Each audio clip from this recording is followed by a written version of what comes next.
Nas Bombo Radio 2 minutos na nakalabay sa lasay santak nas buntag ana pagkatud sa mga nag-unang tudling sa itong mga balita karong mga orasa. Sa itong top story dato piya nga Maguindanao Vice Mayor Attorney Omar Samama angol human nga gipusil atol sa iyang speech atubangan sa mga tao. Sa balitang lokal, media man nga gituuhang nga gikulata sa bodyguard sa kamayor nagpagawas na og pamahayaga. Sa itong balitang national kani broadcaster broadcaster nga si Jay Ruiz formal na nanumpa ACP CEO Secretary. Sa balitang international, Pope Francis nanghangyo sa mga magtotoo ni ini nga padayon kining iampo. Samtang sa itong balitang espesyal usa ka iro na ginusarang ni bisita sa usa ka veterinary clinic aron nga magpa-check up. Sa balitang negosyo, Senado, dunggo na ang illegal nga sirkulasyon sa cryptocurrency nga sagad ginagamit sa mga illegal nga negosyo. Samtang sa itong balitang sports, Olympic gold medalist nga si Heidelin Diaz gihawag sa mga kabatanunan nga himuong hilig ang sport. Sa showbiz balita, Baron Geisler, gipagkasada ng media nga nagpakatag sumala pa og maling impormasyon. Mga kabombo, maayong buntag o welcome sa itong Bombo News and Views sa Morning Edition. Adlaw karon nga Martes, pitsa 25 sa bulan sa Pebrero 2025. Nanukad gikan sa News and Information Center kini mga tigbalita. Kini si Bombo Friends O Banilena. kinausap si Bombo Dario Formento o karon pagsubay na sa detalles nga top story. Angol si Dato Pia nga Maguindanao Vice Mayor Attorney Omar Samama human kining nga gipusil samtang nagdiskurso kini sa entablado. Gipusil ang Vice Mayor atol sa aktibidad din ng hatag og ayuda alas 10 pasado takna kagahapon sa buntag sa barangay Magaslong. Dali nga gidala sa Balay-Tambalanan ang maong opisyal human sa mao nga panghitabo sa kasamtangan stable na ang kondisyon sa malapas mayor o nagpaalim na kini sa giyamidusob nga sa Pinusilan. Nasayra nga subling magpapili isip Vice Mayor si Samama ilawom sa United Bangsamoro Justice Party. Sa kasamtangan milusad na og lawom nga investigasyon ang mga otoridad may tungod usab sa mao nga panghitabo. 4 minutos na nakalabay sa alas 6 ang taklas buntag o karpagsubay na sa mga detalye itong balitang lokal. Nagpagawas na o pamahayag ang usa ka broadcaster kan sa gituhuan nga gikulata sa usa ka mayor o mga bodyguard nini. Sumala pa sa Tagum City-based journalist nga si Oliver Otot nga samtang anaa sumala pa kini sa covered court sa barangay Aperlik Anan gumikan adunay panagpulong nga gipatawag ang mayor uban ang mga pamilyang apektado sa Goldland Village demolition apan gumikan sa wala pagkasiruptanay atong tungura nagsugo na sumala pa ang kainit usab sa ulos mayor. Gibutyag usab ni autor nga dugay na nini nga ginasubaybayan sumala pagkatikaran sa mga problema nga wala sumapa kini nasabtan sa mayor o sa mao nga panahon gikompronta sumala pa kini sa nasambit o sa kining usa ka mayor. Kung inyong mamatikdan na ako ang mga Facebook Live the past few days since atong Wednesday last week, gisundan nato ang panghitabo dito sa conflict nila, hoping na mo respeto ang mga tao sa ato ang live coverage o dili sila makahimel dautan. Now, gitawag ko ni Mayor niya itong tungura. Pagpatawag niya sa kuha, dali ra dali, mag-istorya ra ta. So, niduol ko sa iya, na dito ang iyang abogado, ang city legal officer, unya na po dito ang chief of police. So, moto, istorya sa kuha. Unsa maging imong problema, ngano imuha mo kong ginatira? Unsa may atraso na ko sa imuha? Yung na ko siya, Mayor, wala mo kay sala na ko. Mayor, wala mo kay atraso na ko. Kuan lang ka nang nag-discuss na ko mga issues. Himo-himuan ba ko na mong issue? Niya na si Mayor. So, ina na ko siya, wala mo ko gay mong issue, Mayor, kay existing man nga mga issues na akong ginadiscuss. So, bisag kung saan na ito, naamag yun ang gawas. Samtang dugang pausab sa biktima kalit lamang sumala pa kini nga gisipaan sa mga mayor nga gisundan usab sa pagpangulata sa mga bodyguard niini. Gumikan sa paspas nga panghitabo aning kamot lamang sumala pa nga makaikyas ang biktima apan sa paglingin ini og balik nakatio na sumala pa ang pusil nga to sa biktima sa mga bodyguard usab sa mayor. Na po yung mga press statement si Mayor sa ilang City Information Office, which is also good for him kay iyang gi-explain ang iyang mga side. Pero doon naman good butay hard evidence sa mga stories sa ubang mga issues ni Mayor nga kinahanglan natong i-discuss para masabtan sa mga tao. Pero yan ako siya, Mayor, kini ako ang mga gina-discuss ng mga issues, existing issues ni gitubag lang punta ni mo, Mayor. In fact, naghatag pa ko og number na ako sa kuang live broadcast para nga makatawag ka kung gusto nimo mutawag. Wala man pud ka mutawag, Mayor, para untang makasabot ang mga tao. Ayaw lang ka suko. Sorry kayo maayo kung nalain ka sa kuang mga diskusyon. Wala siya daghang istorya, nagpagulbo lang siya, unya gitadyakan ko niya diretso sa kuang tuo nga tuhod. Pagtadyak niya sa kung tuo nga tuhod, wala ko bantay natin si mga tao niya sa likod, yung mga bodyguard, gibok-bok dahil ko nila. Pag bok-bok nila sa kuha sa likod, sakit siyempre. Unya, na forward man gamay akong ulo, gitiwasan pa ko ni Merog sumbag sa wala niya kamodri sa kuang baba. Pagkaigo sa kong baba, di na ako gusto magpausap kay sakit man. May lang kay nakaatras og gamay, no? So, wala maintimano akong baba. Manang wa madugo akong ipon. Wa na ako magulot nga madugo akong ipon. Niatras na ko ni dagan ako kay daghan na nagbira-bira sa kuang likod. Unya, sige nagsumbag tong iyang mga bodyguard sa akong likod. Pag gawas na ko sa gym, tabang og singit og tabang. Pag singit na og tabang, nilingi itong mga tao dito sa unahan. Unya, gawas pa itong na yung mga tao na nagtanaw na sa commotion na mo, nakita ko sila. So, ang uban, gawas din silang cellphone, nag-video, pero nakagawas na ko sa gym. Ang ikabalatan, kaya ako ang mga cellphone, nangahagbong. So, mo itong nilingi ko. Paglingin ako dito sa mga nagukod sa kuha, nanay nagtion ako og Posil, tulo ka bodyguard ni Mayor.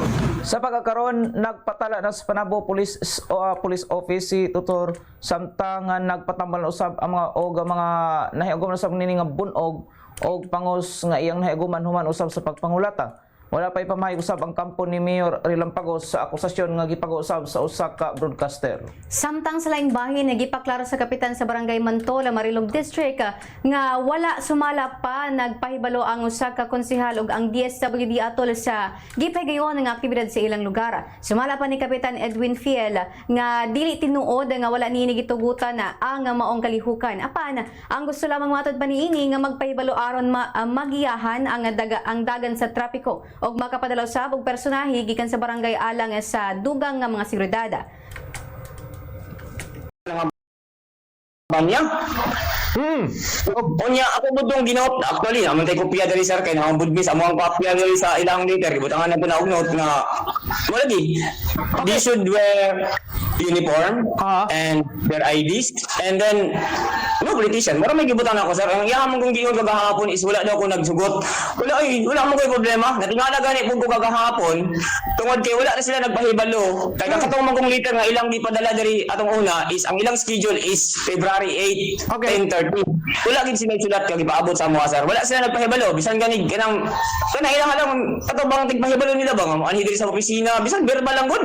Wala man po. Kaya ako man gud unta ko nakabalong padala na ko barangay police dito nga mo man sa atong traffic kay pa rin traffic sa niya ang nireklamo mo gud ang tao. Ang tingog na sa tipik na sa pamahayagan ni Kapitan Edwin Fiela sa Barangay Bantola, Marilog District. Kay dumduman nga dunay video nga mikalat sa social media atong milabayng adlaw nga gikompronta sumala pa sa kapitan ang usa ka konsehala gumikan sa gipahigayon na niining kalihukan uban ang DSWD. 10 minutos na nakalabay sa Lasay sa Antas buntag dugang sa nga balita nga lokal girescue sa kapulisan ang usa ka 16 anyos nga minor de edad human nga nangawat kini og stroller alas 10 pa sa untak na sa gabi sa GSIS Heights Matina Crossing ning siyudad sa Davao. Nasirang nga ang wala ingan usab nga minor de edad residente usab sa sama nga dapit diin girescue kini sa kapulisan human nga misaka sa atop sa ilang silingan aron nga sumala pa nga musibat sa dihang namatikdan nini nga miabot na ang otoridad. Subay sa report sa kapulisan nga nadawat kini og tawag o nakadawat kini og tawag gikan sa tagtungod sa kawatan nga panimalay kan sa giila ang tag-iya nga mao si alias Muna 30 anyos. Sa inisyal nga investigasyon nakit-an sa anak niini ang mao nga suspitsado diin gilayon nga midangop sa kapulisan na rason nga nadakpan kini human sa gipaygen usab nga hot pursuit operation. Apan sa kabahin sa suspitsado gihimo lamang matudpan ini ang krimen gumikan aduna kini anak og dili matudpa kini makapalit og stroller. Lakip sa na recover sa kapulisan ang usa ka puti nga pantalon og t-shirt. Dinabtan pa sa otoridad nga gisuot nini ang sanina nga iyahang gikawat. Apan nasayran nga lango sumala pa sa ilimnong makahubog ang dinakpan gumikan ay pa man matudpan nini nabuhat ang krimen. Nakigtagay sumala pa kini sa iyahang higala nga gilaw usab nga si alias Chibi og ang amo matud pa usab nini. Gani human sa pag-inom usab sa mga naiskutan, nakadesisyon kini nga mupalit og soft drinks sa tindahan og didto matud pa nini nasiplatan ang stroller nga iyahang gikawat. Awang suspitsado gi-turn over na ngadto sa Women and Children Protection Desk kon WCPD gumikan o WCPD. Gumikan usab sa linglusab nini nga pangidaron. Dugang detalye sa balitang lokala. Padulong na nga mamahimong labing luwas nga mga rehiyon sa Pilipinas ang Mindanao nga kanhi usab gihamok sa dagha nga hagit sa seguridad. Sumala sa labing uwahi nga perception study sa Mindanao Development Authority kun Minda, ang safety rating sa rehiyon misaka ngadto sa 89.69% sa tuig 2024. Mas taas kini gikan sa 88% niadtong 2023. Kini nagmarka sa mahinungdanon nga kalambuan sa seguridad sa rehiyon, ilabi na sa Bangsamoro Autonomous Region in Muslim Mindanao kun Barma. Sa quarterly Mindanao Safety Rating Survey nga gilusad-usab sa Minda, nitigom og datos gikan sa kapina 7,200 respondents nga nag-edad og 18 og pataas. Lakip niini ang mga gobyerno o ingon pa biyahero og travel vloggers gikan sa nagkaraiyang mga rehiyon sa tibuok Mindanao. Gipasabot usab ni Dr. Adriana Tamayo, Minda Policy Formulation Division Officer in Charge nga ang pagtuon nagasubay sa susama nga methodology nga gigamit sa pag-establish usab sa polling firms susama sa Pulse Asia o social weather stations nga nagsiguro sa kredibilidad o konsistensiya. Ang survey gihimo uban ang 3% margin of error nagagarantiya og kasaligan og representative results. Gibarog usab niini nga kini nga transformasyon na mao ang testamento ngadto sa malampuson nga paningkamot reforma sa panggobyerno og resilience usab sa mga komunidad sa Barma. Diin tanan nihatag og dalan alang sa mas lig-on og mauswagon nga kaugmaon. Gibutyag sa pagtuon ang bansalan og Lanao o ingon pa Basilan o Lanao del Sur mao ang labing luwas nga lugar sa Barma. Diin nakaani kini og 95% nga safety rating. Gisunod sab kini sa Cotabato City nga adunay 90%, samtang ang sulog Tawi-Tawi nakadawato sabog 87%.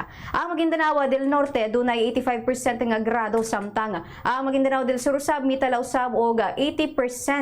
Sa Davao Region mitig babaw ang Davao Oriental sa labing luwas nga probinsya uban ang 95% ang grado. Gisundan usab kini sa Davao del Sur nga 94%. Ang Davao de Oro sa Davao Occidental nakakuha og 90%, samtang ang Davao del Norte nakadawat og 89%. Ang Zamboanga Peninsula, Zamboanga City ug Zamboanga Sibugay nagtabla sa 94%. Gisundan kini sa Zamboanga del Norte uban ang 93%, ingon pa ang 93%.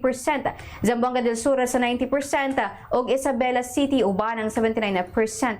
Sa Northern Mindanao, ang Iligan maoy nakakuha sa labing taas nga safety rating sa 98%.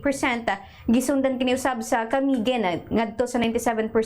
Cagayan de Oro sa 95%, Misamis Oriental 92%, Lanao del Norte 92%, ug ang Bukidnon miani usab og 90% nga grado, samtang ang Misamis Occidental nakakuha og 88%. Sa Soksogen, nanguna ang General Santos City nga rehiyon uban ang 94% nga safety rating. Gisundan kini sa South Cotabato sa 92%. Ang Sarangani usab nakakuha og 90%. Ang North Cotabato adunay 87% ug Sultan Kudarat ni hakot usab og 83%. Sa Caraga, ang Agusan del Sur ang naguna uban ang 91% nga safety rating. Gisundan kini sa Surigao del Norte sa 88%, Agusan del Norte sa 87%, Butuan sa 79% ug Surigao del Sur uban ang 83%. Taliwala sa padayon nga travel advisories gikan sa mga langyaw nga ingon pa sa mga panggamhanan na bahin sa Mindanao, nagpadayag og paglaom si Tamayo nga mga resulta sa bag-uhay lamang nga pagtuon makadasig sa langyaw nga kanasuran nga ikonsidera kini sa ilang mga pasinaan. Hinuon ang Japan naghimo na og positibo nga lakang pinaagi sa pag-ila sa kalambuan sa rehiyon. Sugod kaniadtong 2023 ang pagtuon gidisenyo aron na mas siguro ang balansa ug sakto nga representasyon. Gipahimugtan usab o gipahimugatan ni Tamayo nga ang sampling methodology usab naglangkob sa pag-survey sa 1,200 ka mga respondents. Gikan sa nagkadaiyang rehiyon sa Mindanao, diin ang maong paagi nagsiguro nga ang mga resulta makakuha og mas mahalapad nga hanay sa panlantaw. Gikan sa nagkadaiyang lugar nagkatanyag o ingon pa nagtanyag kini og well-rounded view sa pag-aninaw sa kinaluwasan usab sa rehiyon. 16 minutos na nakalabay sa alas 6 ang taklas buntag lugas nga balita nga lokal formal na nga giturn over sa Davao City Social Welfare and Development Office.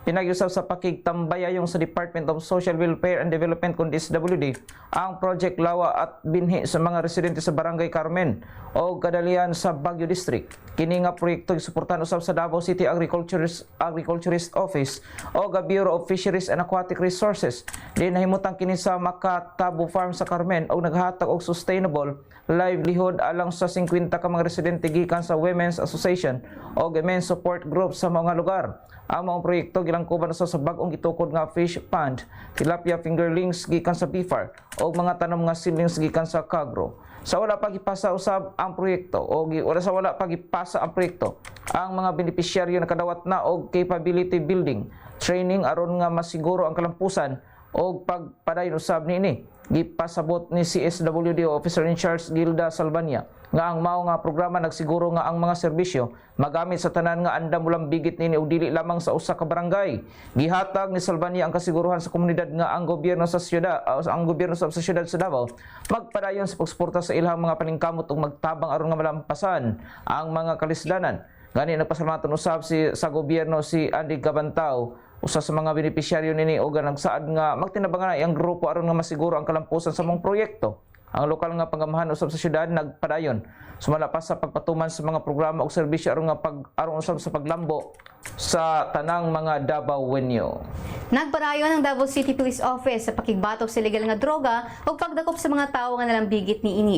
Pinaagi sa hingpit nga suporta gikan sa komunidad nga kanunay nagahatag og impormasyon kabahin sa mga individual nga nalambigit sa ilegal nga binuhatan sa droga. Ang DCPO nakahimo og mga operasyon sa sulod sa 24 ka oras nga malampuson. Ang buhatan nagpatuman og upat ka anti-illegal drug operations sa naglahi nga mga police stations. Nga resulta usab sa pagkadakop usab sa 5 ka drug personalities o ang pagkumpiska sa gituhang illegal nga droga kun shabu nga adunay kinatibukang kantidad nga moabot diha sa 37,468 pesos. Sa mga malampusong operasyon, ang police station sa San Pedro nakakumpiska og gituhang illegal nga droga kun shabu nga nagkantidad og 30,396 pesos. Ug ang police station 6 usab sa Bunawan nakakumpiska og gituhang illegal nga droga kun shabu nga nagkantidad sa 4,352 pesos. Samtang ang police station na 16 na samaan nakarecover sab og gituhang illegal nga droga kun shabu nga nagkantidad og 2,720 pesos. Gumikan sa malampuson nga operasyon nagpasalamaton ang DCPO og nag-ila sa suporta gikan sa mga barangay officials sa komunidad og lokal nga gobyerno sa ilang nga ingon pa nakigtambayayong nasab kini sa kampanya batok sa illegal nga droga. Magpadayon sa malapa ang buhatan sa ilang mga operasyon na batok sa illegal nga droga aron masiguro ang mas luwas nga lugar alang sa tanan nga Davaoenyos. 19 minutos na nakalabay sa alas 6 ang taklas buntag karon pagsubay na sa mga detalye ng balitang nasyonal. Formal lang nanumpa kang Pangulong Ferdinand Marcos Jr. ang kanhi broadcast journalist nga si J. Ruiz isip bag-ong kalihim sa Presidential Communications Office kun PCO. Ihuli pa ni Ruiz sa pwesto si Cesar Chavez nga may resign usab sa katungdanan. Gawas kang Ruiz na nanumpa usab isip Undersecretary ang lawyer broadcaster nga si Attorney Clarissa Claire Castro nga magsilbi usab nga Palace Press Officer og mo'y manguna sa mga press briefing sa palasyo. Personal nga gipaila ni Chavez sa Malacanang press corps sa oga mga sakop sa PCO sila Ruiz og Castro human ang ilahang oath taking. Sa karon gitutukan sa malapa ni Ruiz ang smooth transition sa PCO aron nga mahatod ang direktiba sa Pangulo nga ipadanga sa publiko ang mga programa sa gobyerno og sakto nga impormasyon. Dugang detalye sa balitang nasyonal. Mipalag si Attorney Martin Delgra sa railroading o paspas nga pag-endorsar sa Kamara sa 7 ka articles of impeachment batok kang Vice Presidente Sara Duterte. Si Delgra kinsa usa sa mga abogado sa ni kanhi Presidente Rodrigo Duterte mao usa sa mga nag-signify nga magsilbing defense lawyer sa Vice Presidente sa nagkadoola nga impeachment trial. Gisaway sa abogado ang pro-impeachment movement sa Kamara. Batok usab sa usa ka opisyal nga aktibo nga lider na naglihok sa pagserbisyo sa publiko. Itandi sa mga desperado nga mga magbabalaod wala misubay sa lehitimo nga proseso sa pagpa-impeach sa usa ka alagad sa gobyerno. Una nang nagduda ang kampo sa Vice Presidente nga bilyones o milyones ang salapi ang gibugti sa iyang pagpa-impeach og kini bahin ingon pa bahin-bahino na sa mga gutom o agresibo nga mga magbabalaod nga kulang ang pondo sa ilang pagpangampanya alang sa eleksyon sa Mayo. 21 minutos na nakalabay sa lasay sa taklas buntag dugang sa nga balitang nasyonal. Nagpahibalo ang Commission on Elections nga ana sa 95% ang pagpangandam alang sa May 2025 national o local election. Sumapa sa usa ka press conference ni atong adlaw nga Domingo atol sa pagsalmot usab sa Comelec sa Panagabanga Festival Parade. Si Chairperson George Erwin Garcia ipasalig nga ang komisyon nagtuman sa mga schedule niini. Sumala pa nga ang mga ang 45 million sa 72 million nga official nga mga baluta ang naimprinta na usab karong panahon bisan pa sa duha ka semana nga pagkalangan lumikan sa mga mando usab sa pagpugong nga gipagawa sa korte sa pagka-disqualify sa pipila ka mga kandidato. Ang kompleto nga pag-imprinta nabantayan o mabantayan sa Marso 19 gisundan sa pag-verify tali sa Abril 10 o 20. Giprioridad sa Comelec ang pag-imprinta alang sa lagyong mga lugar aron nga masiguro nga sayo nga ma-deploy sa katapusan nga bayan sa Marso. Andaw na usab ang mga election paraphernalia o voting machines alang sa deployment. Sa samang paagi si Garcia o gibutyag ni Garcia nga ang poll body nakahumana o pagbansay alang sa Department of Education supervisors o lakip na usab ang school principals. Magsugod na sa sunod semana ang pagbansay sa Electoral Board. Si Garcia o gibutyag usab sa resulta opisyal ang pagsalmo sa Comelec sa Panagabanga Festival Parade kabahin sa kampanya sa edukasyon ini aron pagdasig usab sa mga lungsuranon sa pagbotar sa maalamo nga paagi o pagpataas sa voter turnout. Anda ang gobyerno sa China nga makigtambayayong sa Pilipinas sa pagsumposab sa mga krimen, partikular na sa mga offshore gaming operations. Gihimo ang mga pamahayagan ni Guo Jiakun ang tigpamaba sa Chinese Foreign Ministry human sa baguhay nga pagdakop usab sa kapin 450 ka mga individual, lakip na ang 137 ka mga Chinese nationals sa Manila. Di nagiraid ang gingong ingon pa offshore gaming operator nga gidumala sa usa ka Chinese national nga gituhang nalambig usab sa scam operations nga nakatutok sa sports betting o investment fraud. Gisubli usab sa China ang ilang posisyon sa pag-awhag sa mga Chinese sa gawas sa nasud nga hingpit nga sundon ang mga lokal nga balaod ug likayan ang pagkalambigit sa mga ilegal nga kalihukan. Gidasig usab sa China ang Pilipinas sa hingpit nga pagbungkag sa offshore gambling sa labing dali nga panahon. Nanawagan ang China sa Pilipinas nga ipatuman ang balaod sa patas nga paagi o pagsiguro sab sa mga lehitimong katungod o interes sa mga Chinese national sa Pilipinas. Kaya dumaan nga sa naiyaging katuigan, padayon nga naghimo og mga lakang ang gobyerno sa Pilipinas aron ma-regulate ang operasyon sa mga pogo dinhi sa nasud. Hangtod nga hingpit na kini sila nga gidili ni Presidente Ferdinand Marcos Jr. sa miaging tuig tungod usab sa ilang pagkalambigit sa mga krimen sama sa human trafficking o mga scam diin daghang mga Chinese national ang nasikop og gatusan ka mga Pilipinong biktima usab ug ubang pang mga langyaw ang naluwas. 24 minutos na nakalabay sa alas 6 sa taklas buntag dugang sa balitang nasyonal. Gipangunahan sa Department of Social Welfare and Development ang panginahanglan usab sa paghataw og ginanaling tabang sa mga residente nga napiktuhan sa nagpadayon nga pagbuto sa Mount Canlaon. Suma pa ni DSWD Secretary Rex Gatchalian nga padayon ang ilahang pag-apod-apod og cash aid sa Canlaon evacuees. Kinsa nakadawat og 5,000 matag usa. Kini ang gihimo sa kalihim-lunod sa iyang pagbisita sa mga residente nga nagpabiling gihapon sa evacuation center nga gipahimutang usab sa probinsya sa Negros Occidental. Din kauban pa nini ang iyang pagbisita si Pangulong Marcos Jr. nga sumala pa sa kalihim gawa sa cash aid naghatag usab sila og mga pagkaon o mga non-food items. Sa dato sa ahensya adunay kinatibukan nga 2.4 million ka mga accounts sa family food packs o 46.6 million mga naka-standby nga mga pundo ang nagpabiling magamit alang sa gikinahanglang tabang sa mga lokal nga kagamhanan. 25 minutos na nakalabay sa alas 6 ang taklas buntag o pagsubay na sa detalye sa balitang internasyonal. Gihangyo ni Pope Francis ang mga magtotoo nga magpadayon gyapon sa ilang pag-ampo alang kaniya. Mao kini ang mensahe sa Santo Papa nga gipadala atol sa tradisyonal nga pag-ampo nga Angelus Prayer sa Vatican. Sulod sa duha ka sunod-sunod usab nga semana, wala siya makatambong sa mga pag-ampo. Sa iyang mensahe nagpadayon siya sa iyang pakigbisog sa iyang sakit sa Gemelli Hospital sa Roma. Wala niya kalimti ang pagpasalamat sa iyang mga doktor o mga health workers sa ospital. Lakip na usab ang mga mayong buot nga nagpadala og mga mensahe. Sukad na dala sa ospital ang 88 anyos nga Santo Papa Nagbigil na ang mga magtuto. Ang iyang mga doktor sa sinugdanan miingon nga ang Santo Papa nagkinahanglan sumala pa og dugo tungod sa iyang ubos nga platelet count nga lambig usab sa anemia. Gawas nini nagkinahanglan usab siya og high flow oxygen tungod sa iyang kalisod usab sa paghinawa. Kay nung duman nga niadtong Pebrero 14 ang Santo Papa daling gidala usab sa tambalanan tungod sa bronchitis nga ni grabe nga tuna sa pneumonia sa iyahang mga baga.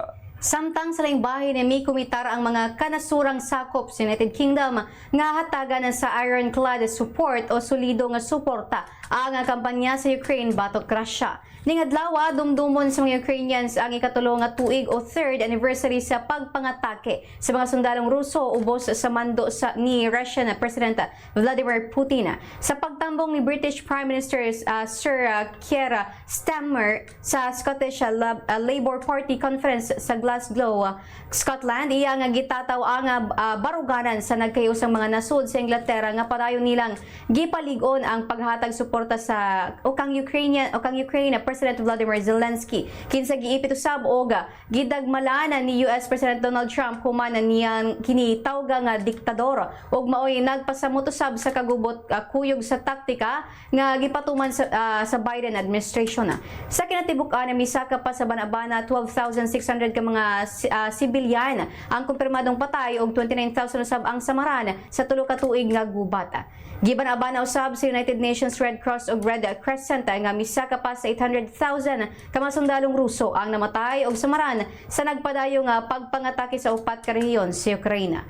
Samtang dili muminos sa 10,000 ka mga Ukrainian military ang namatay ug sa gubat. Dugang pastong balitang international patayong usa ka police officer nga miresponde sa pagpamusil sa hostage taking sulod sa intensive care unit sa UPMC Memorial Hospital sa York County, Pennsylvania. Niadto nakalabay usab nga ipamahayag ni Susan Mangko ang tigpamaba sa mga ospital nga walay bisan usa ka pasyente ang samaran apan adun ni 5 ka mga sibilyan, 2 ka pulis ug usa ka nurse ang nangaangol usab. So bay sa initial nga investigasyon giilas ni District Attorney Tim Barker ang suspect nga si Johannes Arcangel Ortiz, 49 anyos.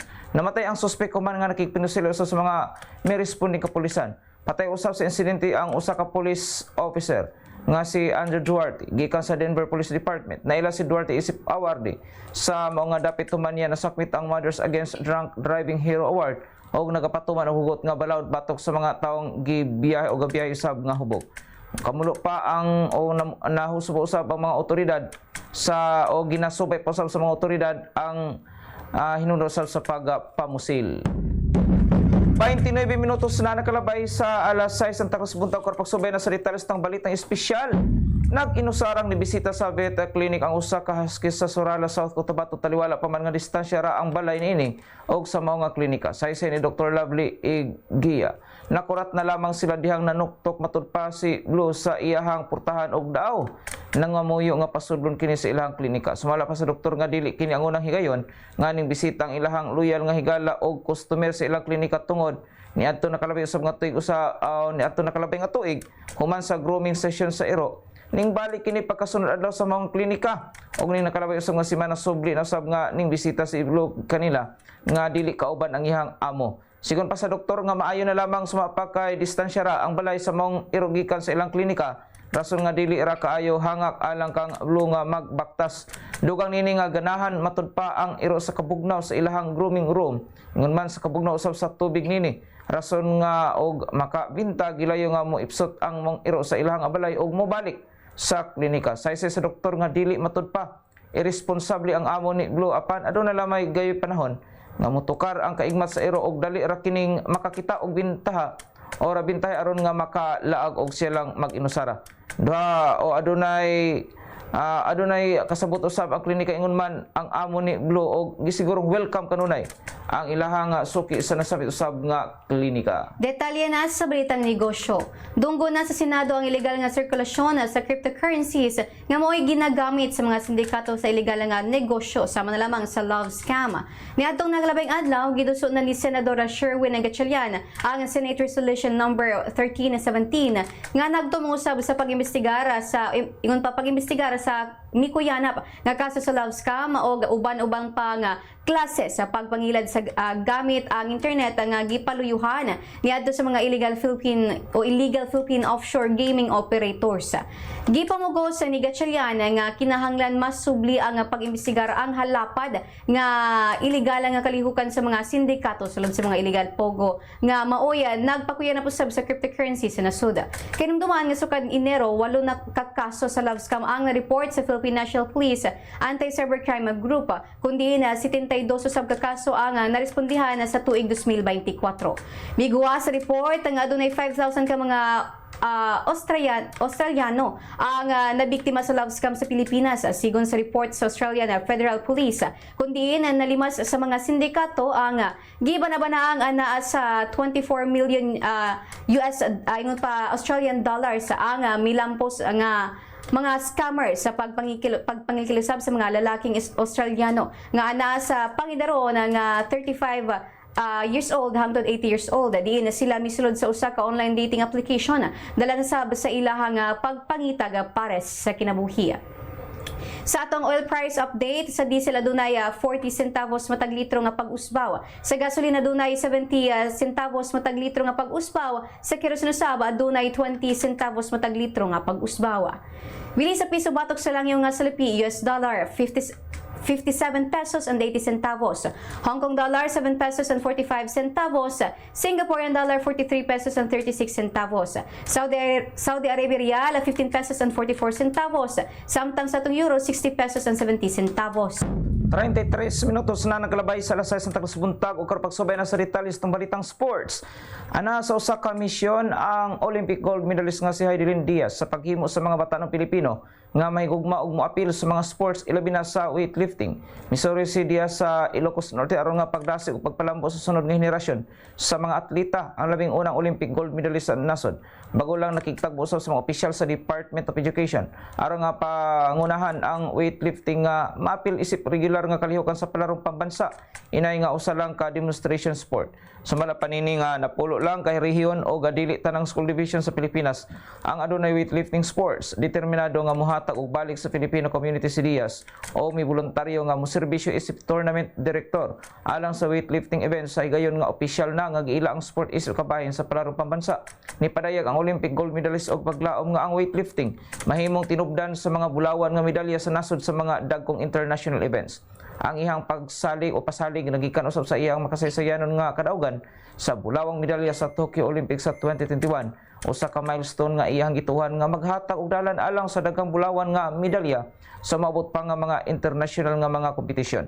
Ang probinsya sa Ilocos Norte may mag-host karong nga tuiga sa palaro sa Mayo og si Diaz migahin og panahon sa pagbisita sa world class nga si Ferdinand A. Marcos Sports Stadium din. Kadaghanan sa mga dula ipahigayon. Sa showbiz balita, gipakasadaan sa artistang si Baron Geisler.